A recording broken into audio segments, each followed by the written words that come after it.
Hi friends, എല്ലാ കൂട്ടുകാർക്കും മല്ലിയസ് YouTube വേൾഡിൻ്റെ പുതിയൊരു വീഡിയോയിലേക്ക് സ്വാഗതം.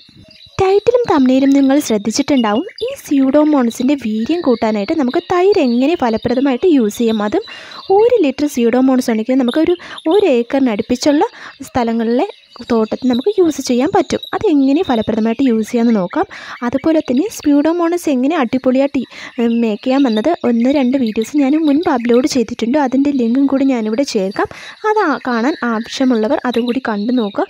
അപ്പോൾ ഞാൻ ആദ്യം ചെയ്തതിൽ കുറച്ച് സ്പീഡ് കൂടി പോയിട്ടുണ്ട്, ഒന്നും മനസ്സിലായിട്ടില്ല എന്ന് പറഞ്ഞിട്ടുണ്ട്. അപ്പോൾ അതുകൊണ്ട് വിശദമായിട്ട് ഈ വീഡിയോയിൽ ഞാൻ പറയുന്നുണ്ട്. എല്ലാവരും ഒന്ന് ശ്രദ്ധിച്ച് ചെയ്ത് നോക്കുക. അപ്പോൾ നമുക്ക് നേരെ വീഡിയോയിലോട്ട് പോകാം. ഈ സ്യൂഡോമോണസ് എന്ന് പറയുന്നത് ഒരു ജൈവാണുവാണ്, ഒരു ബാക്ടീരിയയാണ്. അപ്പോൾ ഈ ബാക്ടീരിയ നമുക്ക് വിഘടിപ്പിച്ചു അതിനെ ഒരുപാടാക്കി മാറ്റുമ്പോൾ നമ്മുടെ പ്ലാന്റ്സിന് കൊടുക്കുമ്പോൾ, അതായത് നമ്മുടെ പ്ലാന്റ്സിൻ്റെ ചുവട്ടിൽ കൊടുക്കാൻ പറ്റിയതും അതുപോലെ സ്പ്രേ ചെയ്ത് കൊടുക്കാൻ പറ്റിയ ഒന്നാണ് ഈ സ്യൂഡോമോണസ്. അത് മണ്ണിൽ കൊടുക്കുന്നത് വഴി മണ്ണിൽ നല്ല രീതിയിൽ അയണിൻ്റെ കണ്ടൻറ്റ് അത് അബ്സർവ് ചെയ്യുകയും നമ്മൾ അതിൽ എന്തൊക്കെ കൊടുക്കുന്നോ അതെല്ലാം നല്ല രീതിയിൽ പ്ലാന്റ്സിന് വലിച്ചെടുക്കാൻ പാകമാക്കി മണ്ണിനെ മാറ്റുകയും ചെയ്യുന്ന ഒന്നാണ് ഈ സ്യൂഡോമോണസ്. ഇത് നമുക്ക് ലിക്വിഡായിട്ടും അതുപോലെ പൗഡർ രൂപത്തിലും കിട്ടും. അപ്പോൾ ലിക്വിഡായിട്ട് കിട്ടുമ്പോൾ അതിൻ്റെ ലിക്വിഡായാലും പൗഡറായാലും ഇതിൻ്റെ കാലാവധി എന്ന് പറയുന്നത്, എക്സ്പയറി ഡേറ്റ് എന്ന് പറയുന്നത് ജസ്റ്റ് 3 മാസമാണ്.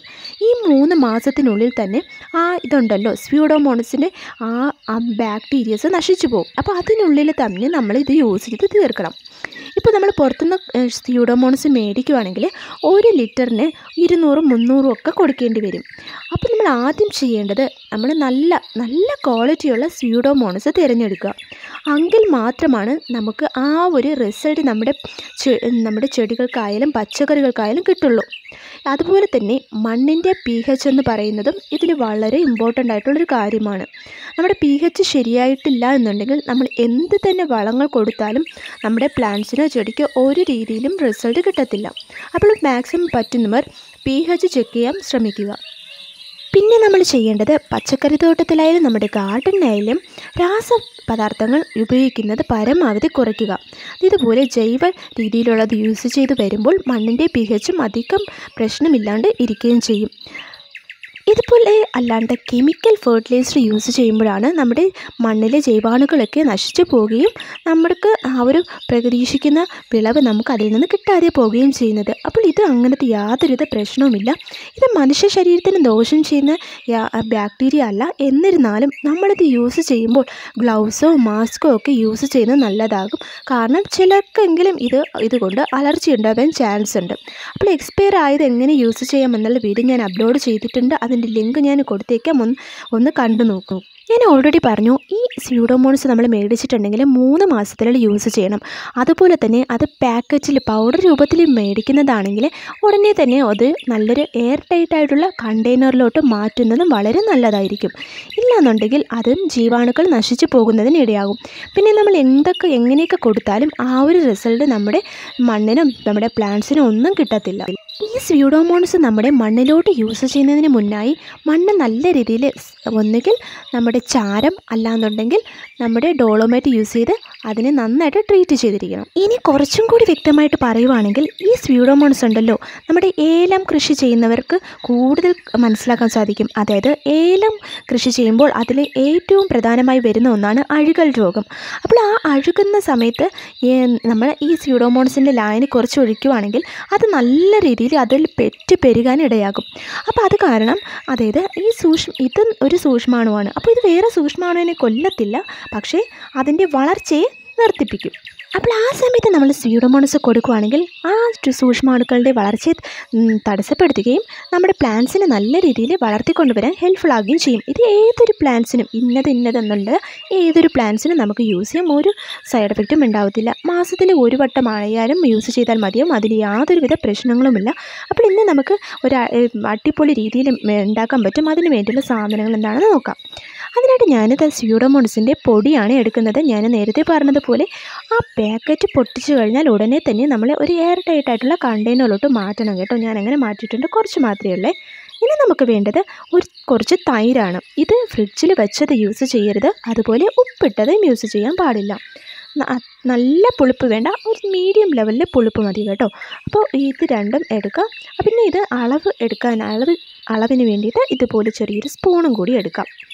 ഇനി ഞാൻ 1 ലിറ്ററിൻ്റെ ഒരു ബോട്ടിൽ എടുത്തിട്ടുണ്ട്. ഇത് ഞാൻ എല്ലാം ഫെർട്ടിലൈസറിന് വേണ്ടിയിട്ട് യൂസ് ചെയ്യുന്ന ബോട്ടിലാണ്. അപ്പോൾ അതിലോട്ട് നമുക്ക് 20 ഗ്രാം സ്യൂഡോമോണസ് പൊടി എടുക്കാം കേട്ടോ. 20 ഗ്രാം തന്നെ എടുക്കാം. ഏറ്റവും കുറഞ്ഞ അളവിലുള്ളത്, അതായത് 1 ലിറ്ററിനാണെങ്കിൽ 20 ഗ്രാം എന്ന അളവിന് വേണം എടുക്കാനായിട്ട്. അപ്പോൾ ഞാൻ 20 ഗ്രാം എടുത്തിട്ടുണ്ട്. അത് നമുക്ക് നമ്മുടെ ഫെർട്ടിലൈസർ മേക്ക് ചെയ്യുന്ന ആ ഒരു ബോട്ടിലോട്ട് ഇട്ട് കൊടുക്കാം. പിന്നെ ഞാൻ നമ്മുടെ തൈര് കലക്കി വെച്ചിട്ടുണ്ട്. കുറച്ചൊന്ന് വെള്ളം ഒഴിച്ചിട്ടുണ്ട്. 20 ഗ്രാം എടുക്കുക, അതിനോടൊപ്പം ഒരല്പം ഒന്ന് വെള്ളം ഒഴിച്ചു കൊടുക്കുക. അതും കൂടി നമുക്ക് അതിലോട്ട് ഒഴിച്ചു കൊടുക്കാം.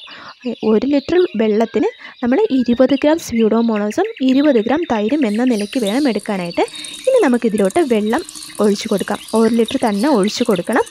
അപ്പോൾ ഇത്രയേ ഉള്ളൂ നമ്മുടെ ഈ ഒരു സംഭവം. ഇത് നമുക്ക് ഇനി ഒരുപാട് പ്ലാന്റ്സിന് യൂസ് ചെയ്യാൻ പറ്റും. അതായത് ഇത് നമുക്കിനി 24 hours ഇതിനൊന്ന് റെസ്റ്റ് ചെയ്യാൻ വെക്കണം. ഇങ്ങനെ വെക്കണം, ഇളക്കി കൊടുക്കുക, അങ്ങനത്തെ യാതൊരു വിധം ഇതൊന്നും ചെയ്യേണ്ട. നമ്മൾ ജസ്റ്റ് മിക്സ് ചെയ്യുന്ന സമയത്ത്, അതായത് വെള്ളം കൂടെ ഒഴിക്കുമ്പോൾ ജസ്റ്റ് ഒന്ന് ഇളക്കിയാൽ മാത്രം മതിയാവും. അതിനുശേഷം ഇത് 24 മണിക്കൂറൊന്ന് റെസ്റ്റ് ചെയ്യാൻ വയ്ക്കണം. ഇപ്പോൾ നമ്മൾ 1 ലിറ്റർ വെള്ളം എടുത്തിട്ടുണ്ട്. 20 ഗ്രാം സ്യൂഡോമോണസും 20 ഗ്രാം നമ്മുടെ തൈരും എടുത്തിട്ടുണ്ട്. ഒരുപാട് പുളിപ്പുള്ളതല്ല, ഒരു ഉപ്പും ഇട്ടതല്ല, ഫ്രിഡ്ജിൽ വച്ചതും അല്ലാത്തതായ തൈര് നമുക്ക് യൂസ് ചെയ്യാം ഇതിലോട്ട്. ഇനി നമുക്ക് ഇതിനടച്ച് ജസ്റ്റ് ഒന്ന് മാറ്റി വെച്ചേക്കാം. ഇനി ഇത് 24 മണിക്കൂർ കഴിഞ്ഞ ശേഷം ഇതിന് 5 ലിറ്റർ വെള്ളത്തിൽ നമുക്ക് ഡൈല്യൂട്ട് ചെയ്തിട്ട് നമ്മുടെ ഏതൊരു പ്ലാന്റ്സിന് വേണമെങ്കിലും യൂസ് ചെയ്യാം കേട്ടോ. പ്രത്യേകിച്ച് ശ്രദ്ധിക്കുക, കറക്റ്റ് 24 മണിക്കൂറിന് ശേഷം മാത്രമേ ഇത് നമുക്ക് ഡൈല്യൂട്ട് ചെയ്തിട്ട് നമ്മുടെ പ്ലാന്റ്സിൽ നമുക്ക് സ്പ്രേ ചെയ്ത് കൊടുക്കാം. അതുപോലെ തന്നെ അതിൻ്റെ ചുവട്ടിലും ഒഴിച്ചു കൊടുക്കാം. മണ്ണിൽ നല്ല രീതിയിൽ സൂക്ഷ്മാണുക്കൾ നിറയാൻ ഇത് വളരെ രീതിയിൽ ഹെൽപ്ഫുൾ ആവും. അതുപോലെ പ്ലാന്റ്സിൽ ഒരുവിധ പ്രശ്നങ്ങളും ഉണ്ടാവത്തില്ല. നല്ലൊരു കീടനാശിനിയായിട്ടും പ്രവർത്തിക്കാൻ ഇതിന് പറ്റുമേ. അപ്പോൾ ഏതൊരു പ്ലാന്റ്സും നമുക്ക് വിശ്വസിച്ച് യൂസ് ചെയ്യാൻ പറ്റുന്ന ഒന്നാണ് നമ്മുടെ ഈ സ്യൂഡോമോണസ്. അതുപോലെ തന്നെ ഞാൻ മുൻപത്തെ വീഡിയോയിൽ പഞ്ചസാരയും അതുപോലെ ശർക്കര, പിന്നെ നമ്മുടെ തേങ്ങാവെള്ളം, കഞ്ഞിവെള്ളം, ഇതൊക്കെ വെച്ചിട്ട് സ്യൂഡോമോണസ് എങ്ങനെ ഈസി ആയിട്ട് അതും നല്ല രീതിയിൽ ഇരട്ടിപ്പിച്ചെടുത്ത് യൂസ് ചെയ്യാം എന്നതിനെക്കുറിച്ചുള്ള വീഡിയോ ഞാൻ ചെയ്തിട്ടുണ്ട്. അപ്പോൾ ആ വീഡിയോ നിങ്ങൾ സ്കിപ്പ് ചെയ്യാതെ കാണുക. ഞാനതിൽ വ്യക്തമായിട്ട് തന്നെ എല്ലാം പറഞ്ഞിട്ടുള്ളതാണ്. അപ്പോൾ സ്കിപ്പ് ചെയ്ത് കാണുന്നവർക്കാർക്കും ആയിരിക്കും അത് ശരിക്കും അങ്ങോട്ട് മനസ്സിലാവാത്തത്. അപ്പം മാക്സിമം സ്കിപ്പ് ചെയ്യാതെ കണ്ടു നോക്കുക.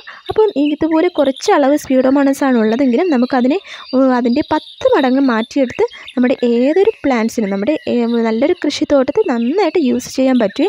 നമ്മുടെ കൃഷിയിലെ വിളവയ്ക്ക് നല്ല രീതിയിൽ കിട്ടാൻ വളരെ നല്ല ഒന്നാണ് ഈ സ്യൂഡോമോണസ്. നമ്മളിത് മാസത്തിൽ ഒരിക്കൽ മാത്രം യൂസ് ചെയ്താലും മതിയാവും. അത്യാവശ്യം നല്ല റിസൾട്ട് കിട്ടും. അതുപോലെ നിങ്ങൾക്ക് എന്തെങ്കിലും യൂസ് ചെയ്തിട്ട് റിസൾട്ട് കിട്ടുന്നില്ല എന്നുണ്ടെങ്കിൽ നമ്മുടെ ഫെർട്ടിലൈസറിനെ കുറ്റം പറയാണ്ട് മാക്സിമം മണ്ണിൻ്റെ pH വാല്യൂ തന്നെ ഒന്ന് ചെക്ക് ചെയ്ത് നോക്കുക. മണ്ണിൻ്റെ pH വാല്യൂ കറക്റ്റ് അല്ല എന്നുണ്ടെങ്കിൽ നമ്മൾ മണ്ണിലോട്ട് എന്ത് തന്നെ ജൈവം അല്ലെങ്കിൽ രാസവസ്തുക്കൾ കൊടുത്താലും അത് ഒരിക്കലും നമ്മുടെ പ്ലാന്റ്സിന് ഏൽക്കത്തില്ല. അതുകൊണ്ടാണ് പറയുന്നത് pH ലെവൽ നോക്കിയിട്ട് വേണം ഇതൊക്കെ ചെയ്യാനായിട്ട്. അപ്പോൾ ഈ വീഡിയോ നിങ്ങൾക്ക് യൂസ്ഫുൾ ആവുകയാണെങ്കിൽ നിങ്ങളുടെ ഫ്രണ്ട്സിലൊക്കെ ഒന്ന് ഷെയർ ചെയ്തിൻ്റെ ചാനലൊന്ന് സബ്സ്ക്രൈബ് ചെയ്ത് സപ്പോർട്ട് ചെയ്യുക. അടുത്തൊരു യൂസ്ഫുൾ ആയിട്ടുള്ള വീഡിയോ കാണുന്നവരെ എല്ലാവർക്കും bye. Thanks for watching. By.